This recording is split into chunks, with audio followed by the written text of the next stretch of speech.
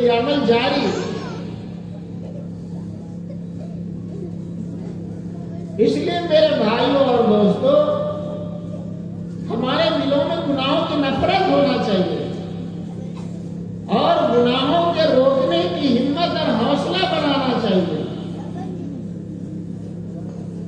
جیسا کہ حضرت نبی کریم صلی اللہ علیہ وسلم نے ارشاد فرمایا، من رأى منکم منکرا فلیغیرہ بیدہ، تم میں سے کوئی شخص منکر خلاف سنت و شریعت کوئی کام ہوتا دیکھے تو اس کو اپنی طاقت سے روکے۔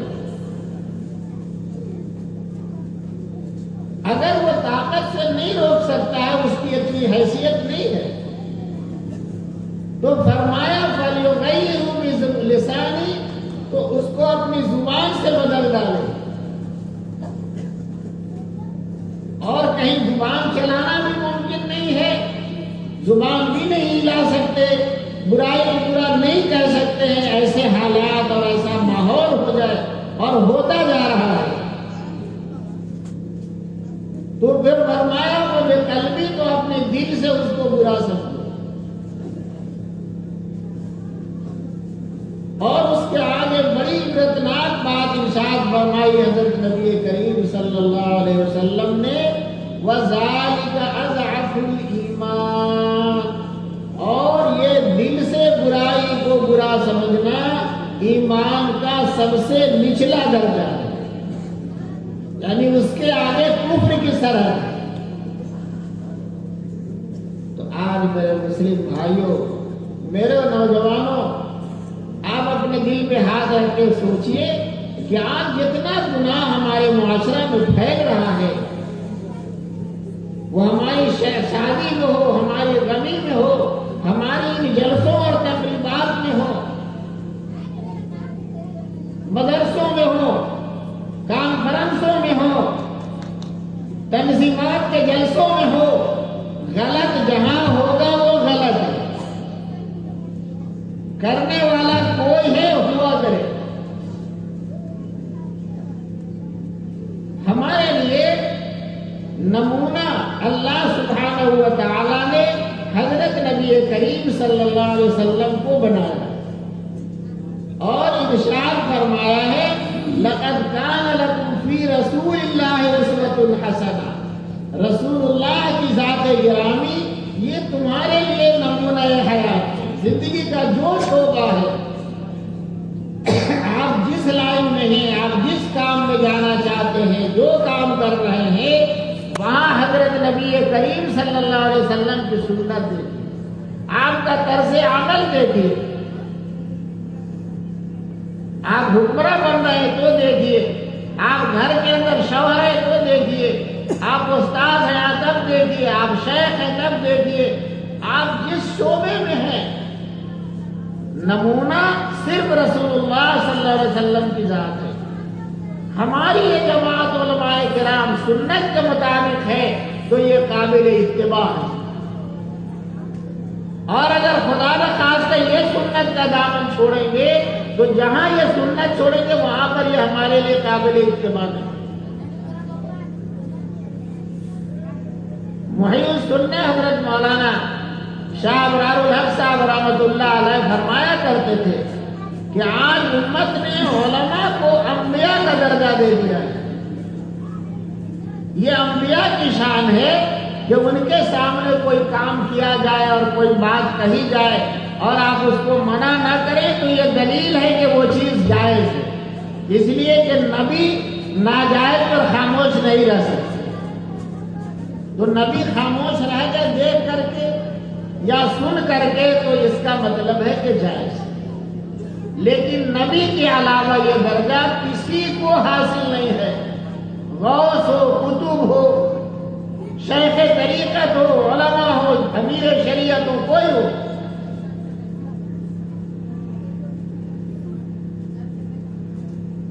وہ اگر کسی غلط چیز پر خاموشی اختیار کرتے ہیں، نکیر نہیں کرتے ہیں، تو ہوگی ان کے پاس کوئی مصلحت جس کی وجہ سے وہ نہیں بول رہے ہوں، لیکن وہ جائز ہونے کی دلیل نہیں ہے۔ حضرت مولانا اشتیاق صاحب کے سامنے ہوا، نہیں بولے اس لیے جائز ہو جائے. حضرت مولانا کے سامنے ہو جائے نہیں بولے، عبد المنان کے سامنے ہو جائے نہیں بولے، تو وہ چیز جائز نہیں ہو سکتی، ناجائز ہے. اس لیے میرے بھائیو اور دوستو، گناہوں کا چسکا گھٹایا جائے. امت بہت زیادہ گناہ میں بڑھ چکی ہے اور اس کی وجہ سے ہماری نئیاں ڈاوا ڈول ہے جو آپ میں سے کسی پر پوشیدہ نہیں ہے. جاہل سے جاہل اور ان پڑھ لوگ بھی حالات دنیا میں اور ملک میں سمجھ رہے ہیں کہ ہماری نیا کس طرح ڈگمگ ہے. تو اس لیے یہ بات آپ سے عرض کی گئی کہ جو چیز یہاں غلط ہے وہ غلط ہے، اس کو کل صحیح مت سمجھیے گا کہ حضرت لوگ کے سامنے کا نہیں بولے، اس لیے بول دیا گیا. اور اس ضمن میں اللہ نے جو باتیں پہنچانی تھی آپ تک پہنچی.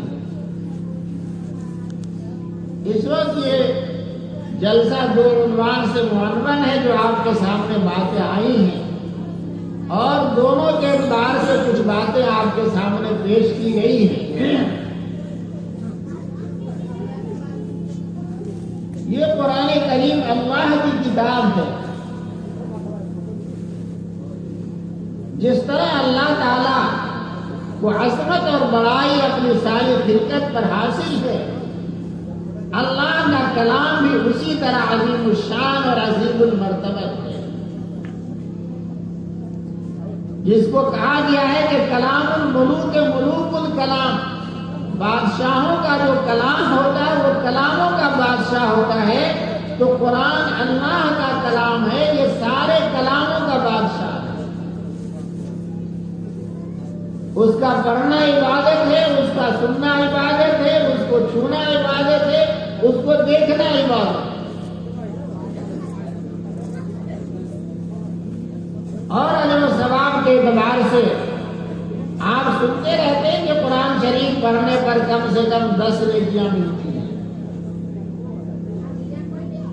لیکن امام غزالی رحمۃ اللہ علیہ نے اپنی کتاب تبلیغ دین میں حضرت علی رضی اللہ تعالی عنہ سے روایت نقل کی ہے، جس میں یہ بات ہے کہ جو شخص نماز کی حالت میں قرآن شریف پڑھتا ہے تو ایک حرف پر 100 نیکی ملتی ہے، اور بیٹھ کر نماز پڑھنے کی حالت میں تلاوت کرتا ہے تو ایک حرف پر 50 نیکی ملتی ہے، اور بلا نماز کے باوضو پڑھتا ہے تو ایک حرف پر 25 نیکی ملتی ہے. اور کوئی شخص بے وضو بغیر قرآن لیے چھوئے یوں ہی تلاوت کرتا ہے تو اس کو کم سے کم 10 نیکی. اس لیے میرے بھائیو دوستو، یہ قرآن کی تلاوت نیکیوں کا ذخیرہ ہے. وہیں سننا رحمہ اللہ فرماتے تھے کہ ایک صفحہ پڑھنے پر 5000 نیکی ملتی ہے.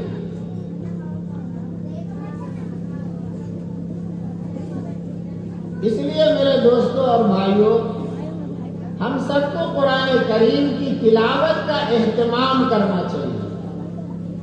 تلاوت کا مطلب یاسین شریف پڑھنا نہیں ہے، رات کو سورہ ملک پڑھ لینا نہیں ہے، سورہ واقعہ پڑھ لینا نہیں ہے.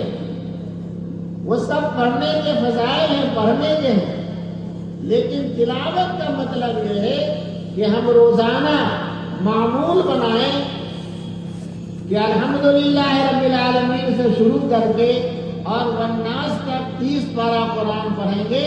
اب اپنی ہمت کے مطابق آپ روزانہ پاؤ پارہ پڑھیے، آدھا پارہ پڑھیے، پونا پڑھیے، 1 پارہ پڑھیے.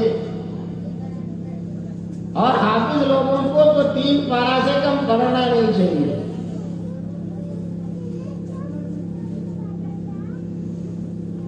حافظ لوگوں سے اور عزیزوں سے گزارش یہ ہے کہ آپ کے لیے بڑی بشارت دی گئی، اور سرپرستوں کو بھی بڑی بشارت اور خوشخبری ہے بچے نے قرآن کو پڑھا، پھر اس کو حفظ کر لیا اور اس کے حلال کو حلال جانا اور اس کے حرام کو حرام جانا۔ صرف قرآن حفظ کر لینا کافی نہیں ہے بشارت کے لیے۔ جو قرآن آپ کے سینے میں آیا ہے اس میں جن چیزوں کو حلال اور جائز کیا گیا اس کو آپ حلال اور جائز کرتے ہیں اور اس پر عمل کریں، اور جن چیزوں کو قرآن نے حرام اور ناجائز قرار دیا ہے آپ اس کو حرام اور ناجائز سمجھیں اور اس سے بچیں اور پرہیز کریں۔ اگر حافظ قرآن حفظ کر کے گویا حافظ باعمل ہو جائے گا کہ قرآن کے حکموں پر چلے گا اور قرآن کی منع کی ہوئی چیزوں سے بچے گا، تو اس حافظ کو بشارت اور خوشخبری ہے کہ اللہ اس کو جنت میں داخل فرمائے گا۔ قرآن کریم کی برکت سے، حفظ کی برکت سے وہ جنتی بنے گا، اور اس کے خاندان کے ایسے 10 لوگوں کے بارے میں اس کی سفارش اللہ قبول فرمائے گا جن میں سے ہر ایک اپنے عمل کے اعتبار سے جہنم کا مستحق ہے۔ یہ خاندان کے لیے کتنی بڑی عزت، شرافت اور کرامت اور عظمت کی بات ہے۔ اس لیے ہر گھرانے میں کم سے کم حافظ بنانا چاہیے، ہر خاندان میں بنانا چاہیے۔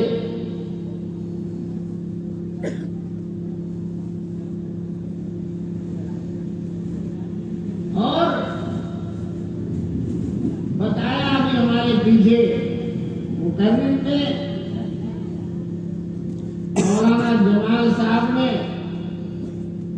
کہ سب کے لیے، شہر کے لیے، علاقے کے لیے، آبادی کے لیے، سب کے لیے خوش قسمتی کی بات ہے کہ جہاں یہ قرآن کریم کی تعلیم ہوتی ہے، جس گھر میں ہوتی ہے، جس جگہ پہ ہوتی ہے،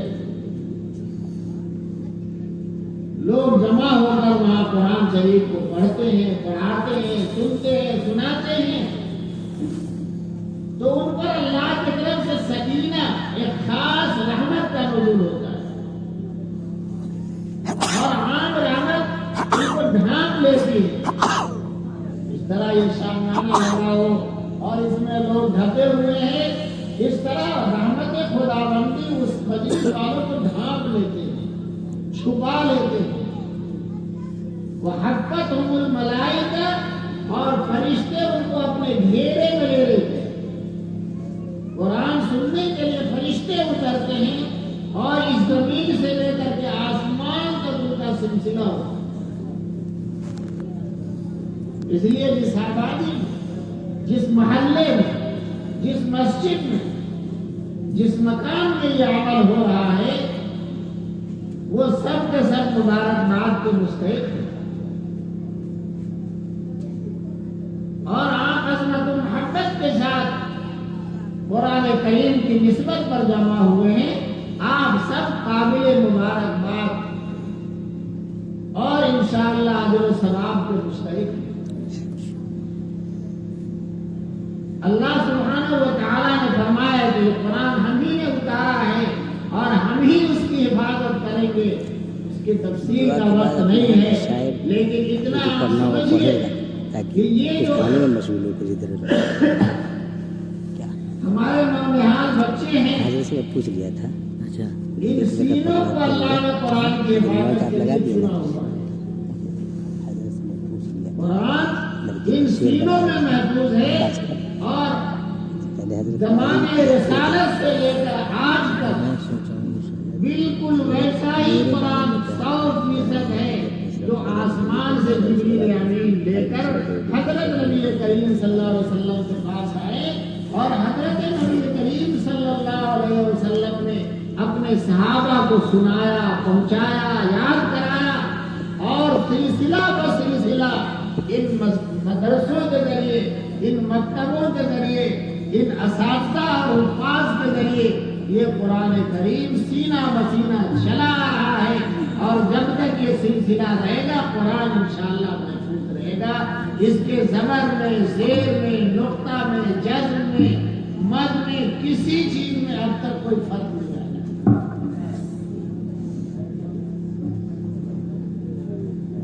مامون رشید کے دربار کا ایک واقعہ نقل کیا ہے کہ ان کے ہاں علمی مجلس ہوا کرتی تھی. تو اہل علم آتے تھے، اپنے علم کا مظاہرہ کرتے تھے، جو موضوع ہوتا تھا اس پر تحقیقی بات پیش کرتے تھے. تو ایک مجلس میں ایک شخص آیا، اس نے بڑی عالمانہ اور فاضلانہ گفتگو کی. جب جانے لگا تو مامون رشید نے پوچھا کہ تم یہودی ہو؟ تو اس نے کہا ہاں. تو مامون رشید نے کہا کہ تم اسلام لے آؤ تو ہم تمہارے ساتھ بہت اچھا سلوک کریں گے. اس نے کہا نہیں، ہم اپنے باپ دادا کا دین نہیں چھوڑ سکتے. چلا گیا.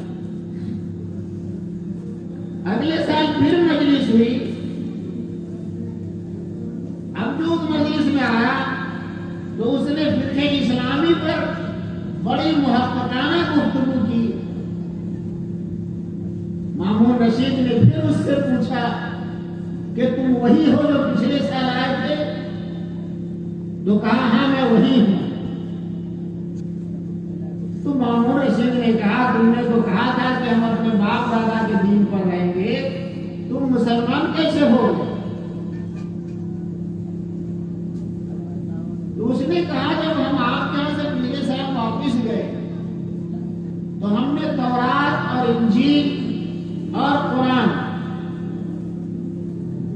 تینوں کے تین نسخے لکھے. کیونکہ میں بہت اچھا خطاط اور کاتب ہوں تو میں نے شاندار قسم کی تورات بھی لکھی، انجیل بھی لکھی، قرآن بھی لکھا. عیسائیوں کے پاس تورات لے کر گئے، انہوں نے ہاتھوں ہاتھ بیچ عمدہ قیمت پر لے لیا. عیسائیوں کے پاس انجیل لے کر گئے، انہوں نے بھی لے لیا. اور جب ہم مسلمانوں کے پاس قرآن لے کر کے گئے اور مسلمان کو قرآن پیش کیا تو اس نے الٹ کر کے دیکھا اور اس نے کہا لے کر جاؤ. بات یہ تھی کہ میں نے قرآن شریف میں بھی کچھ ہیر پھیر کر کے لکھا تھا اور تورات میں بھی لکھا تھا اور انجیل میں بھی لکھا تھا. تو چونکہ دوسری کتابیں تورات و انجیل محفوظ نہیں ہیں، اس میں رد و بدل ہوتا چلا آ رہا ہے اور ہے، تو ان کو کوئی غم نہیں ہے. ان کو تو خوشنما اور عمدہ شکل میں کتاب ملی، لے لیا. لیکن مسلمان نے تو دیکھا کہ بھائی یہ اس میں تو گڑبڑ ہے، الٹ پلٹ ہے، کہیں کا کہیں لکھا ہوا ہے، اس لیے مسلمان نے لوٹا دیا. تو اس نے کہا کہ مجھے اس واقعہ سے یہ سبق ملا کہ قرآن کریم محفوظ ہے اور دوسری کتابیں محفوظ نہیں ہیں، اس لیے میں نے دوسری کتابوں کو چھوڑ دیا اور میں نے قرآن کے مطابق اسلام کو قبول کر لیا. یہ کتاب ہے میرے بھائیوں دوستو جو آپ صلی اللہ علیہ وسلم سے لے کر کے اب تک محفوظ ہے اور یہ ان سینوں کی بدولت محفوظ ہے. اس لیے یہ سینے قابل قدر ہیں. اور دوستوں قرآن کریم جب تک محفوظ رہے گا، جن لوگوں کا قرآن سے تعلق رہے گا وہ سب محفوظ رہے گا انشاءاللہ. جس درجے میں آپ کا قرآن سے تعلق اور محبت ہوگی، جتنی آپ کے دل میں عظمت ہوگی، انشاءاللہ آپ بھی محفوظ رہیں گے. اس لیے یہ قرآن کریم ہماری حفاظت کی ضمانت ہے اور یہ ضمانت صرف قرآن کی ضمانت نہیں ہے، حدیث کی ضمانت ہے، پورے دین کی ضمانت. اس لیے ہم کو قرآن کریم سے سچا لگاؤ اور محبت ہو اور ان قرآن والوں سے ہم کو سچی محبت ہو. آج کے حالات میں اور آج کے وقت میں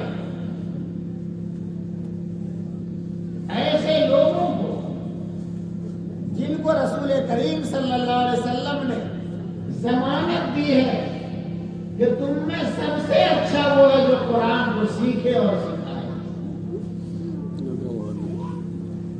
اور حدیث شریف میں فرمایا گیا کہ قرآن کی دولت اور نعمت جس کو اللہ نے دے دی ہے وہ قرآن والا دنیا کے کسی دوسری نعمت والے کو اپنے سے اچھا سمجھتا ہے تو اس نے قرآن کے ساتھ تقریب کا مطلب کیا.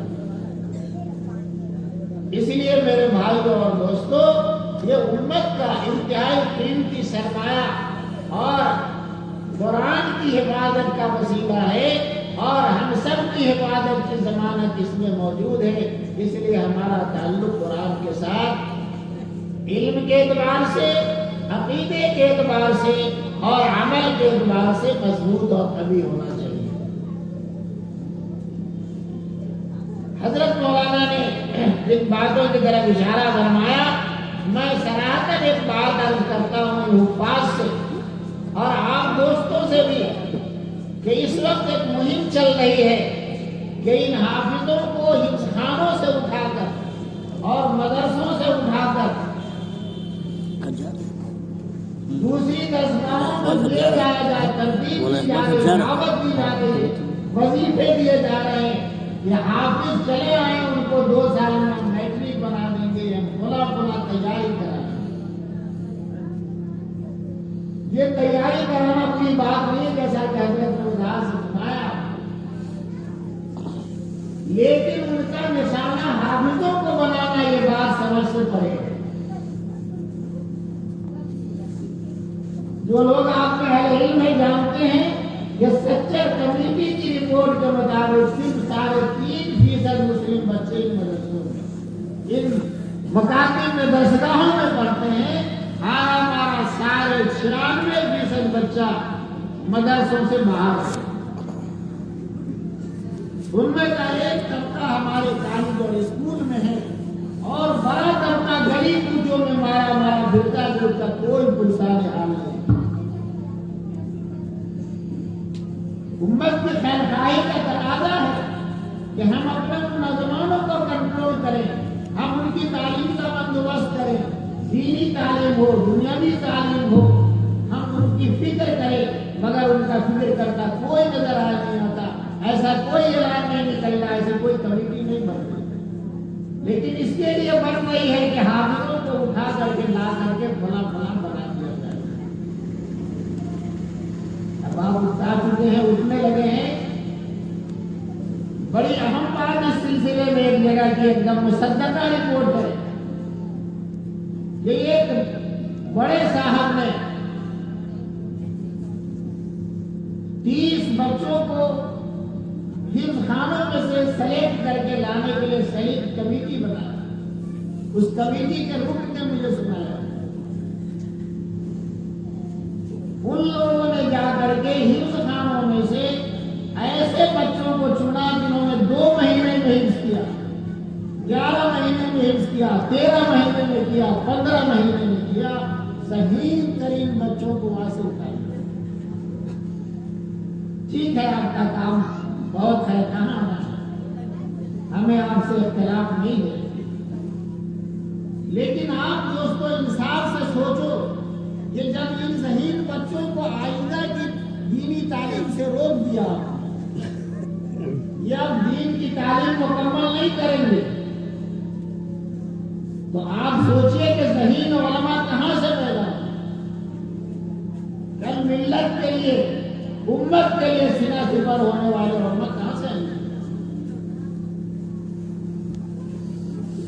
اس لیے میں ان عزیزوں سے درخواست کروں گا کہ آپ پورا قرآن آپ نے حفظ کیا ہے، آپ کو قرآن میں حافظ کو خود معلوم نہیں کیا.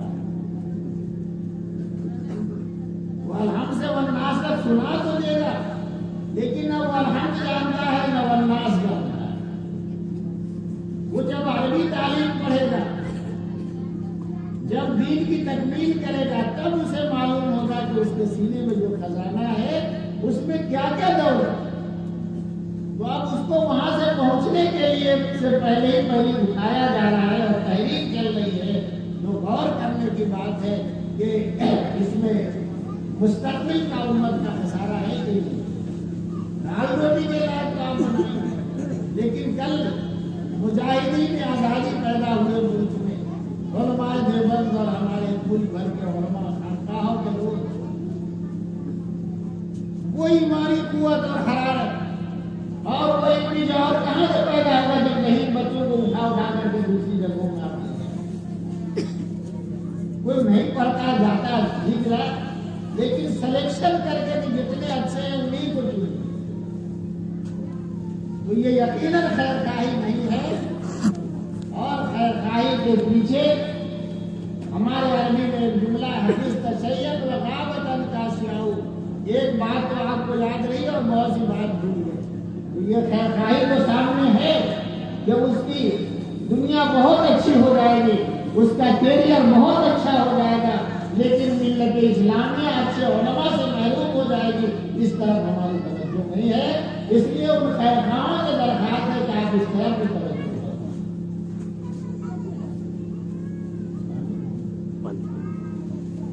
اب وقت زیادہ ہو گیا، لیکن اس کے باوجود دوسرا جو موضوع ہے زکوٰۃ کا، جس پر آپ نے نظم و نثر سنا، مجھے اس سلسلے میں اب تفصیل کا موقع نہیں ہے.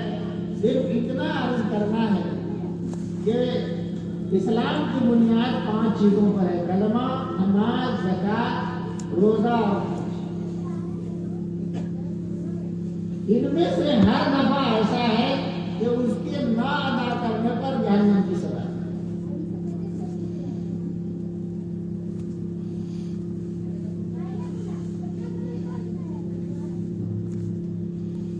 اب سے لگ بھگ 1997 1417 میں مجھے یہ احساس ہوا کہ امت کا ایک بڑا طبقہ اور خاص کر ہماری ماں بہنوں کا، بہو بیٹیوں کا زیورات کے زکوٰۃ ادا نہ کرنے کی وجہ سے سب جہنم کی راہ پر. اس لیے ان کو جہنم سے کیسے بچایا جائے، اس کے لیے یہ فکر پیدا ہوئی کہ زکوٰۃ کی ادائیگی پر ان کو آمادہ کیا جائے.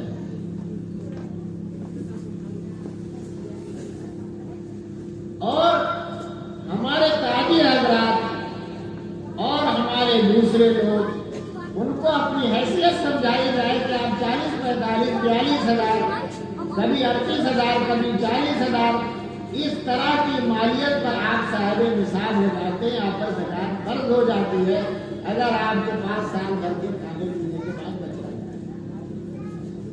اس اعتبار سے آپ سوچیں کہ امت کا کتنا بڑا طبقہ ہوا ہے جس پر زکوٰۃ فرض ہے، لیکن ہمارا یہ طبقہ یہ سمجھتا ہے کہ ہمارے پاس تو ہم کھاتے پیتے ہمارا تو کچھ ہے نہیں، بڑے بڑے مالدار ہیں، وہ ہے مالدار نہیں. آپ ہی مالدار ہیں شریعت کی نگاہ میں. آپ کو زکوٰۃ کرنا جائز ہے اور زکوٰۃ ادا کرنا آپ پر فرض ہے. اس لیے آپ تمام دوستوں سے بھی درخواست ہے کہ آپ اپنی حیثیت کا وزن کیجیے. مسئلہ چندے کا نہیں ہے، مسئلہ مدرسوں کا نہیں ہے، مسئلہ اس کا ہے کہ پہلے ہم جہنم سے بچیں. اللہ تعالیٰ نے ارشاد فرمایا: یا ایھا الذین آمنوا قوا انفسکم واہلیکم نارا، اے ایمان والو اپنے آپ کو اور اپنے گھرانے کو جہنم سے بچاؤ. اس لیے ہم سب پر یہ فرض ہے کہ ہم اپنے آپ کو جنتی بنائیں، جہنم سے بچائیں، اور اپنے گھر والوں کو، جس میں ہماری بیٹیاں، ہماری مائیں، ہماری بہنیں، ہماری بیویاں، ہماری بہویں، سب ہمارے گھر کے لوگ ہیں اور وہ تھوڑی سی غفلت کی وجہ سے جہنم کی راہ پر ہیں. ان سب کو بچانا ہم سب کی ذمہ داری ہے. اس فکر کو جگانے کے لیے یہ بات کہی جاتی ہے. اور اگر زکوٰۃ امت کا 51 سے 52% طبقے نے ادا کرنا شروع کر دیا تو یہ جو آج بارش ہو گئی اور اخبارات چیخ رہے ہیں فصلیں تباہ ہو گئی، کھیتیاں تباہ ہو گئی، کسانوں کے چہرے اتر گئے، یہ انشاءاللہ سلسلہ بند ہو گیا. نہ بے موسم بارش ہوگی، نہ بے ضرورت ہوگی، اور میں دین میں ہوں. موقع نہیں ہے. مضمون حدیث شریف میں اگر بندے اطاعت گزار ہو جائیں گے تو اللہ دین میں بارش نہیں برسائے گا. رات چھوٹی رات میں بارش ہو جائے گی, صبح بادل کھل گیا, کام کا کچھ نہیں.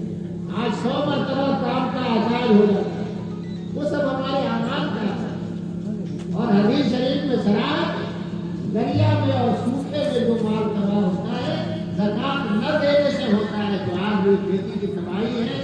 اب اس میں آپ یہ نہ سوچیں کہ کھیتی دوسروں کی ہے, ہماری نہیں ہے. میرے بھائیوں دوستوں, دنیا کا سارا نظام ایمان والوں کے بننے اور بگڑنے سے تعلق رکھتا ہے. آپ بنیں گے سارا نظام عالم بنے گا, آپ بگڑیں گے سارا نظام بگڑے گا. اس لیے کہ آپ کو دوپہر میں اللہ سب کو دیتا ہے, آپ کسی کو دوپہر نہیں ہیں. آپ ایمان والے, آپ کو اللہ ایمان کی بدولت دیتا ہے اور دوسروں کو ایمان والوں کی دوپہر میں دیتا ہے کہ جب تک اس زمین پر اللہ اللہ کہا جائے گا یہ زمین باقی رہے گی. اس لیے ایمان والوں کے صدقے میں اللہ دنیا کا نظام چلاتا ہے. ہم بنیں گے تو سارا نظام بنے گا, ہم بگڑیں گے تو نظام بگڑے گا. اس لیے آپ بزرگوں سے, علماء سے, اساتذہ سے, اہل مدارس سے سب سے درخواست ہے کہ آپ زکوٰۃ کی فکر کریں, اس کو سیکھیں اور علماء سے سمجھ کر ماں بہنیں بھی اپنے زیورات کی زکوٰۃ شروع کر دیں. اور آپ حضرات بھی کاروباری لوگ, دکاندار حضرات اگر غفلت میں ہیں تو آپ بھی ادا کرنا شروع کریں. اگر آپ ادا کر رہے ہیں تو وہاں پر بھی کئی کوتاہی ہے کہ بہت سے لوگ زکوٰۃ کے نام پر چندہ تو دیتے لیکن حساب پورا نہیں کرتے, لمسم حساب کر لیتے, تو لمسم سے کام نہیں چلے گا. اسی طرح آپ کاروباری ہیں, آپ حساب تو کرتے ہیں لیکن خریداری بل سے کرتے ہیں تو آپ کی زکوٰۃ ادا نہیں ہوگی. مارکیٹنگ کیا ہے آج کی تاریخ, اس سے حساب کرنا ہوگا. یہ بہت سارے مسائل ہیں جن کو علماء سے سیکھنے کی ضرورت ہے. اللہ کا شکر ہے ہمارا یہ شہر بڑے بڑے مدرسوں سے اور بڑی درسگاہ سے فیضیاب ہے اور ہمارے اکابر علماء یہاں پہ موجود ہیں. ان سے سیکھ کر کے آپ حضرات بگڑ لیجیے اور جس طرح جماعت والے تشکیل کرتے ہیں آپ حضرات اپنے گھروں میں تشکیل شروع کریں. جا کر کے اماں سے پوچھیں کتنا ہے, بیوی کے پاس کتنا ہے, بہو کے پاس کتنا ہے, اور پھر اس کا حساب معلوم کر کے 40% زکوٰۃ ادا شروع کریں. ہمارے ایک عزیز ڈاکٹر ہیں, انہوں نے ہماری باتوں کو سمجھا ہے, اپنے گھر کا جائزہ لیا تو ان کی شادی سے 20 برس ہو گئے, زیورات ان کے گھر میں ہیں لیکن ان کو پتا نہیں تھا کہ میری بیوی کے پاس زیور ہے. جب انہوں نے جا کے تحقیق کیا تو معلوم ہوا کہ بیگم صاحبہ کے پاس سونا بھی ہے, چاندی بھی ہے. پھر انہوں نے کہا کیا کریں؟ ہم نے کہا 20 سال کا حساب نکالیے, کس سال میں سونا اور چاندی کا کیا ریٹ ہے. پھر سب کیا ہوا, اخیر میں 20 سال میں ان پر 2.5 لاکھ روپئے زکوٰۃ دی. اور الحمدللہ وعدہ کر رہے ہیں, کر چکے غالباً یا کر رہے ہیں. تو اس طرح آپ دیکھیں گے تو ہمارے گھرانوں پر لاکھوں لاکھ رقم اور اتنا بڑا سرمایہ ہمارے پاس موجود ہے کہ امت کے نہ جانے کتنے مسائل چٹکیوں میں حل ہو جاتے ہیں. اللہ سبحانہ و تعالیٰ مجھے اور آپ سب کو سننے سے زیادہ اور کہنے سے زیادہ عمل کی توفیق عطا فرمائے اور اس مدرسہ تنویر القرآن کو اللہ تعالیٰ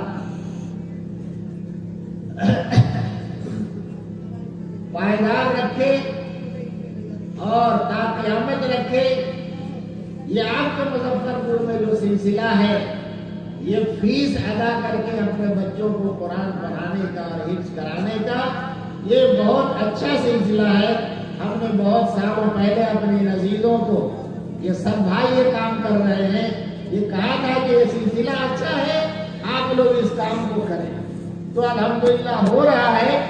اللہ اور ترقی عطا فرمائے اور اس کے کارنامے آپ کے سامنے ہیں. آپ کو رغبت ہونا چاہیے کہ آپ کا بیٹا بھی حافظ بنے، آپ کا بیٹا بھی دیندار بنے، دین کا سپاہی بنے اور امت کے لیے مستقبل کا سرمایہ بنے۔ اللہ سبحانہ و تعالی اپنے فضل سے اس ادارے کو اور ان دوستوں کو قبول فرمائے اور ہم سب کو اور پوری امت کو اپنے فضل و کرم اور رحمت سے باری تعالیٰ سرفراز فرمائے۔ وآخر دعوانا ان الحمد للہ رب العالمین۔ الحمد للہ رب العالمین الرحمن الرحیم مالک یوم الدین ایاک نعبد و ایاک نستعین اهدنا الصراط المستقیم والصلاة والسلام علی سید الانبیاء والمرسلین محمد وآلہ وصحبہ اجمعین۔ ربنا ظلمنا انفسنا وان لم تغفر لنا وترحمنا لنكونن من الخاسرین واعف عنا واغفر لنا وارحمنا انت مولانا فانصرنا على القوم الكافرین فانصرنا على القوم الكافرین فانصرنا على القوم الكافرین۔ اے اللہ ہم سب کے چھوٹے بڑے گناہوں کو معاف کر، اے اللہ ہماری خطاؤں اور غلطیوں سے مغفرت فرما، اے اللہ ہر مومن مومنہ سے مغفرت فرما، اے اللہ ہماری اور ہر ایمان والی کی جائز حاصل تشویق فرما، اے اللہ اس مدرسے اور تمام مدارس دینیہ کی پوری حفاظت فرما، اے اللہ تمام دین و اسلام کی حفاظت فرما، تمام مدارس مکاتب مساجد معاذ مراکز خانقاہوں کی حفاظت فرما، اے اللہ جن لوگوں نے دعاؤں کے لیے کہا ہے لکھا ہے امید رکھتے ہیں ان سب کو اپنا مقاصد حسنہ میں کامیابی عطا فرما، اے اللہ ہم سب کو تمام والے لوگوں کو نظر رکھ لے، عمل ایمان پر خاتمہ کو خیر نصیب فرما، اے اللہ ہم آپ کو تمام بھلائی مانگتے ہیں جو حضرت نبی کریم صلی اللہ علیہ وسلم نے مانگی ہے، اے اللہ ہم تمام شرور سے آپ کی پناہ چاہتے ہیں جن سے نبی پاک صلی اللہ علیہ وسلم نے آپ کی پناہ مانگی ہے۔ وجزا اللہ عنا محمد ما هو وصلی